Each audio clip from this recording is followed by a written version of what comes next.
So then the logical question after we come to, okay, average sucks, got it. What does it truly take to be a top performer? What does it truly take to be a quote unquote 1% man in terms of that?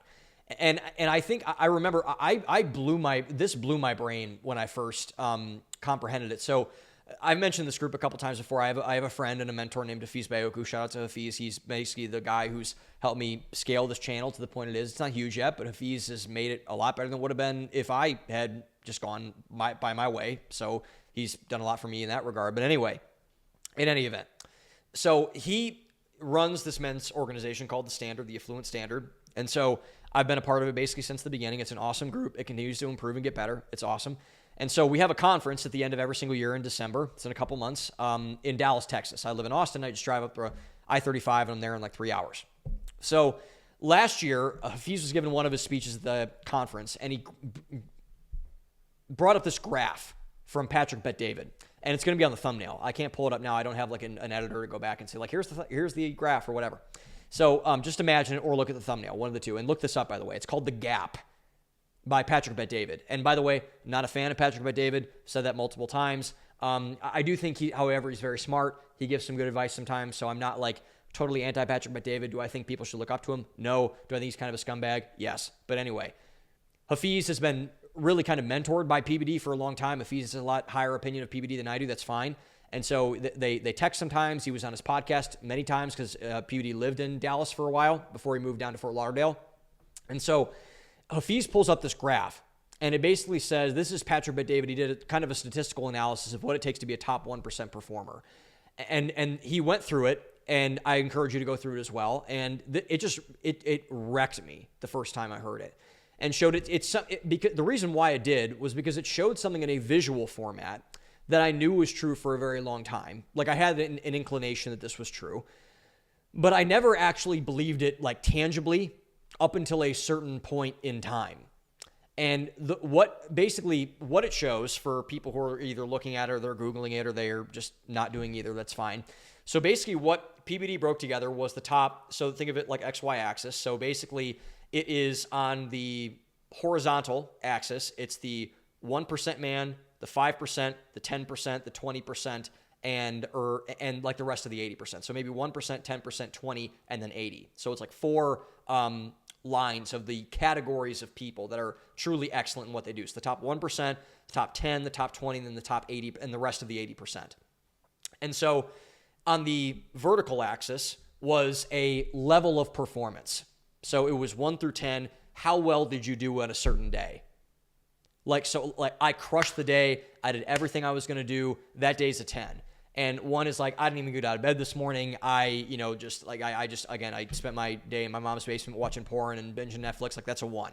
So the level of productivity or the level of goodness of your day versus how many achieve that. So what they did was they graphed a line for each of these between them. And this was very interesting.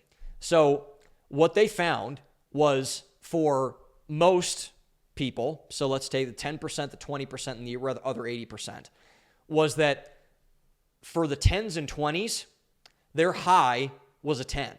They peaked at a 10 out of 10 for their days. They could hit their best days. But the difference between the top 10 and the top 20% and the top 1%, the other 80%, they would get up to like an 8 and they'd fall to a 1 like all often. The 20 and the 10%, they would fall like a 4 on their worst day. They'd fall like a 4. The top 1%, on the other hand, they didn't let themselves fall below an 8. Their low point was an 80% of 80% crushed this day, did everything I was going to do, which is a massive gulf between the others. And so what this, I'll talk about this in a second, but like overall, the price of high performance, when people talk about quote unquote high performance, it is so much higher than people are willing to admit. It is so much higher. And this graph by PBD was such a visceral, like gut-wrenching reminder of just how vicious a certain type of mindset is compared to other people. Like the people who are really high performer, top G, like getting after it all the time, it's like they are just on a completely different level, like numerically by data. And, PBD is only one data source. But again, it's kind of a universal truth. And so what this says, I think what this did to me the most was that it reframed what I measure greatness by. So the true measure of greatness is not where you are on your best day. It's not where you are on your best day, because anyone can celebrate that. Anyone can relate to that. Every man especially loves to come home from work and tell his wife, honey, I crushed that shit today. I blew that day out of the water. I hate all my meetings. I got a great performance review, all that kind of stuff. We love to celebrate our wins, and we should celebrate our wins. That's awesome. That's great. But also, anyone can celebrate a win. Anyone can relate to that. Instead, the true measure of greatness is where you fall on your worst day. Ooh, that's a devastating thing to think about. Really think about that. The true measure of your greatness is what you do on your worst day. So basically, based on that graph, if you're a top 1% man, your worst day is you had an 8 out of 10 day. That's like unfathomable to me, even. And you go across, or if you're in the top 10%, your worst day is like a 4. Top 20%, your worst day is like a 2. 80%, their worst day is a 0 or a 1. One of the two. So think about it this way. So when you have a bad day, everyone has bad days, multiple of them, probably, especially if you're going after something and pursuing excellence. So when a bad thing happens, when you get in rough patches with your marriage, when you don't close a deal, when you don't make a certain amount of money, when you have a crappy workout at the gym, whatever, what do you do when that happens? What do you do in that scenario? Do you fall apart and crumble when adversity hits, whatever that adversity might be? Or do you rise back up and you do become better than what you were? Do you not let yourself fall below an 8? So essentially, to put it in very crude terms, how long does it take you to recover from getting kicked in the face by life in whatever that comes in? So essentially what this is kind of the real kicker of all this thing.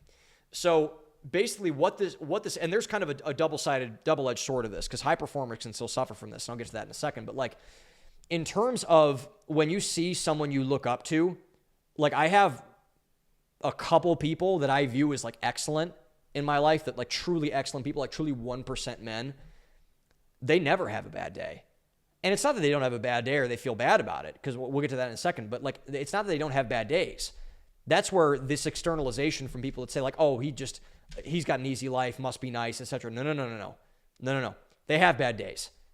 It's just a matter of whether they let their bad days affect them and affect their performance. How they are with their kids, how they are with their wife, how they are with their job, how they are with their business, how they are with their fitness, how they are with their faith walk, whatever.